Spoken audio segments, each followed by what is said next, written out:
Today on Capital Conservatives, Senator John Kennedy exposes what he sees as climate hypocrisy during a heated exchange with Professor Keyes. The discussion takes aim at climate models, predictions, and the credibility of so-called experts who warn about doom but don't practice what they preach. This fiery back and forth will leave you questioning just how much of the climate narrative is science and how much is politics. Senator Kennedy begins with a sharp question. Dr. Keyes, are you clairvoyant? Professor Keyes quickly responds, no, Senator, I'm not. Kennedy presses further. If predictions about climate disaster are based on models, then what happens when those models are wrong? Even Keyes admits, all models are wrong, but some are useful. Kennedy isn't satisfied. He points out that these models have real consequences, impacting homeowners, the insurance market, and even national policy. Dr. Keyes, Professor Keyes, are you clairvoyant? Thanks for the question, Senator. No, I'm not. I'm not either. So when you make predictions, these are my words, not yours. When you make predictions that climate change is going to destroy home ownership and the insurance market and otherwise cause the earth to spin off its axis, those predictions are made on the basis of climate models, is that right? The forward-looking forecasts are based on models. My discussion was retrospective and focused on the data we've collected over the last 5 years. If those models are wrong, then your predictions would be impacted, wouldn't they? Senator, I would say that the famous quote is that all models are wrong, but some are useful. And in this case, there's a preponderance of evidence that suggests the direction that climate's headed. Methanol? I'm not aware of that term, Senator. I'm surprised. Kennedy then turns to science that Professor Keyes admits he hasn't studied. The senator introduces methanol, a sulfur-based aerosol gas produced by plankton across our oceans. Kennedy explains that new studies show 25% more methanol in the atmosphere than previously believed, cooling the earth and undermining climate models. Keyes tries to dodge, saying he's there to talk about insurance markets, not climate science. But Kennedy won't let him off the hook. If you think more people need to hear this kind of exchange, hit that subscribe button right now so you never miss a breakdown from Capital Conservatives. I've read a lot of your writings. You seem to fancy yourself as a climate expert.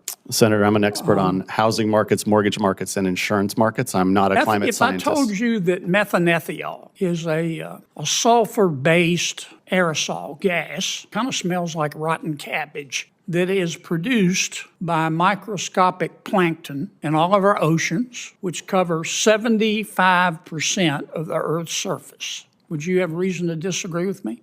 I certainly wouldn't, Senator. I'm here to talk about insurance. If I told you that this methanol is an aerosol, which escapes into our environment, it oxidizes and produces particles that substantially reflect the sun's radiation and heat and prevents climate change, would you have a reason to disagree with me?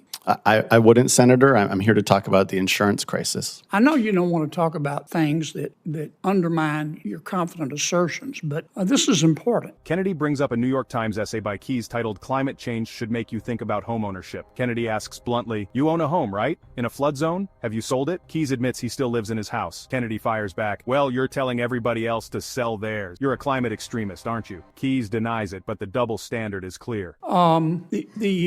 The Institute of Marine Sciences and the Cabrera Institute of Physical Chemistry just a few days ago published a startling study. It's being widely reported. And it found that while scientists and these climate change models on which you rely have always known about methanol, that now science has discovered ways to better measure it, and that it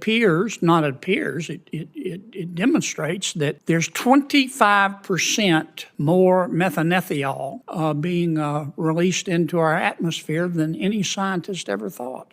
And that's going to have a huge impact on cooling the earth. And we're going to have to recalibrate all of our climate change models. I suggest you read it, Doc. I see this essay that you wrote in the New York Times, appropriate, New York Times. Climate change should make you think homeownership. Did you write that? Yes, I did, Senator. Pretty bold. You own a home? I do. In a flood zone. Have you sold it? Have I sold my home? Yeah. I live in my home, sir. Oh, well, you're telling everybody else to sell theirs. You're a climate extremist, aren't you, Professor? Certainly not, Senator. You are a political extremist, aren't you? Certainly not, Senator. Kennedy then shifts to social media, citing tweets where Keyes allegedly insulted conservatives as low information and mocked right-wing culture as Holocaust denial adjacent with weird fixations. Keyes denies writing them, suggesting he may have liked or retweeted them instead. Kennedy won't let go, saying, you can't make this cat walk backwards, Professor. The senator drives home the point. This isn't just about climate models, but about political bias and judgment from someone claiming to be an objective expert. On July 9th of 2024, did you tweet the following?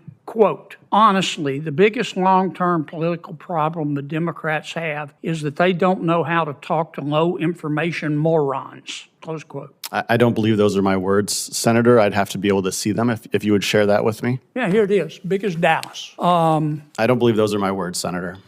You tweeted them. I don't believe that I did. Yes, you did. I may have liked someone else's tweet or retweeted someone else's tweet. You Those often are not my words. Like tweets you don't agree with? Those are not my words, Senator. Yeah, but you tweeted them in approval, didn't you? Those You can't make this cat walk backwards, Professor. Those are On not July 16th, those are not my words, Senator. 2024, did you tweet the following, quote, a big part of modern right-wing culture is this frisson of the illicit. The reading of this or that writer or account that are outre in whatever ways, fascists, race IQ obsessives, Holocaust denial adjacent, people with very weird sexual fixations and pathologies. They turn into their own philosophy, etc. A lot of them, and I think this is true of Vance, and definitely true of the creepy Silicon Valley MAGA weirdos, have simply pickled their brains, end quote.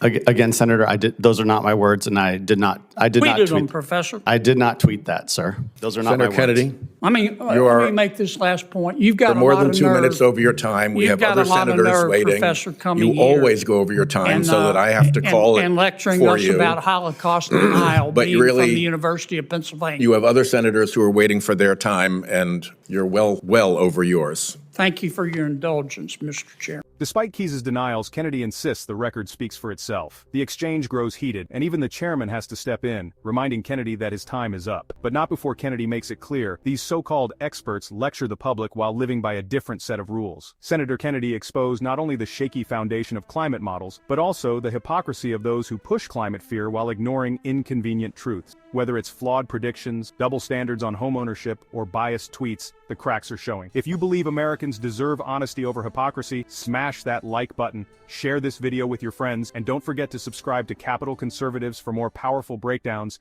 straight from Washington.